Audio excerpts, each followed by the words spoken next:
You're listening to the voice of the private sector. Welcome to Brian Bushlach's Business Briefing, only on AM 770 KTTH.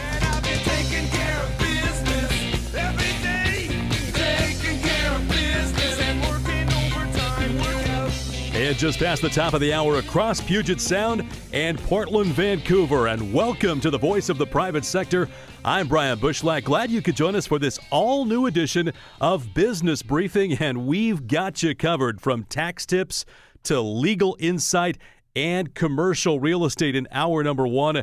Hour number two, we'll talk more about the economy and the anticipation that's building here for 2014 with Patrick Stone and Patrick Palmer from RPM Mortgage. A little bit later, a preview of 2-Minute Mobile for those of you small business owners out there worried about your presence on a mobile platform. Wait till you hear about 2-Minute Mobile.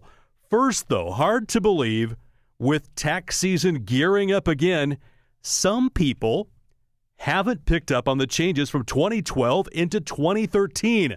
Hard to believe, but it's true. I sat down with our expert, Michael Lortz, at his offices in Portland. Michael, here it is 2014, and yet we're talking about 2013 and the changes in 2013 from 2012. Apparently, some people are unaware of this. Absolutely. In fact, I was just talking with a client earlier last week, and there's real confusion still about some of the changes, particularly when it comes to tax rates as well as the new Medicare surcharges. Just as a brief refresher, the top federal rate went up from 35% to 39.6%. We've also got capital gain rates that went up from 15% to 20%. But then the big deal that I think a lot of people are learning more about are the new Medicare surcharges that were part of the Affordable Care Act, and that can be as much as 3.8% and applies to passive income types of income. And we have this conversation as a public service because you've encountered some other accountants who shall remain nameless who may not be aware of this, correct? Yeah, they're either not aware of it or they just forget. Things are so fluid in our industry. But the bottom line is tax rates went up, and when you're looking at doing a transaction, either as a business or a real estate investor, you got to make sure you're using the right rates to analyze it. Good stuff. Okay, let's talk about deductions and what changed in that regard.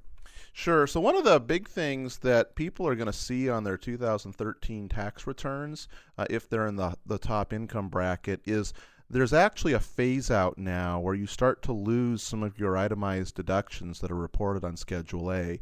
So, it's great to have charitable contribution deductions, mortgage interest, etc., but those are starting to get haircut. And for some of our clients, that's a pretty significant loss of deductions. And unfortunately, there's not that much that can be done about it. It's just based on a percentage of your income. Let's talk about the charitable piece, because I know this is a very interesting topic, and I know many of the charities across the entire Northwest were concerned about this. Do you see people dialing back their charitable giving just because of this, or is it pretty much going to remain the same? I haven't actually had anybody dial it back yet. I think what's been even more alarming to charities is the prospect that there could be tax reform in the future, and there could be some significant reductions in the benefit of charitable deductions as part of tax reform. But the actual phase-out issue hasn't seemed to impact people so far. That's good to hear. Michael Lortz at Geffen Mesher joining us here on Business Briefing. And let's talk about the tax return filing season. We had yet another government shutdown. I know that's in the distant past. Looks like things will be okay throughout 2014, but it definitely had an impact on tax season. Yeah, it did. I think the government shutdown lasted, a couple weeks, as I recall. The IRS has come out and said, well, because of that, we now have to push out further when tax returns can be filed. So for individuals, maybe they really need to get their tax returns filed early because of some sort of financing or some sort of loan assistance, etc. Unfortunately, 2013 individual tax returns will not be able to be filed until January 31st. That's the earliest date that the IRS will start processing those returns this year. Okay, so they won't take them before January 31st. Any extension on the deadline? Of course not. That would be nice. I think the IRS actually addressed that in their public comments, which was that the date is in the law in terms of the filing deadline of April 15th. I think we all know that the government also wants to make sure that the revenue comes in by then as well for balances due on April 15th. So no change in the filing deadline. Okay. All right. Let's talk 2013 tax provisions that have now expired for 2014. And I know that there's some that you think may get extended, but let's kind of talk about those, both business and individual. Yeah, so there are actually quite a few provisions that have expired. Believe it or not, there's about 60. So here they all are. Just kidding. But seriously, there are some provisions for businesses and some for individuals that I think will be important. Maybe I'll start on the business side. For businesses, we've been enjoying these accelerated depreciation benefits. Could be for equipment that businesses are buying, could be for tenant improvements that landlords or tenants are putting in, and there's quite a bit of reductions in those accelerated depreciation rules for 2014 as it stands today. In 2013, we had this 50% bonus depreciation. We also had a Section 179 limit of $500,000 so that small businesses could write off a large portion of their equipment all at once. That's all gone for 2014. The Section 179 limit is down to $25,000, and the 50% bonus depreciation is gone. So unless those things get extended, it looks like we may have a lot less depreciation deductions for businesses.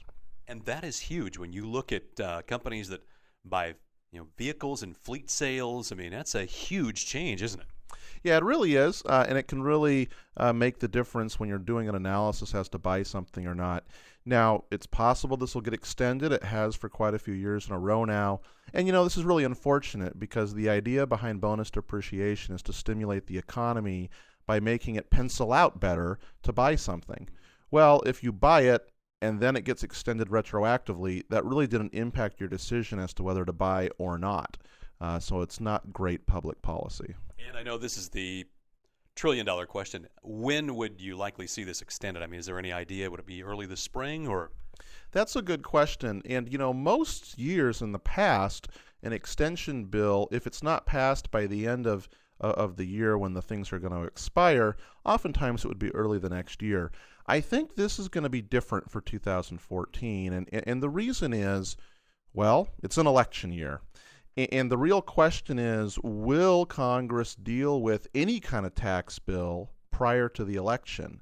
And the national commentators are really questioning whether they will or not. It's possible we could go until the fourth quarter of this year before we know whether these items will be extended or not, and then they would potentially be extended retroactively all the way back to January 1st.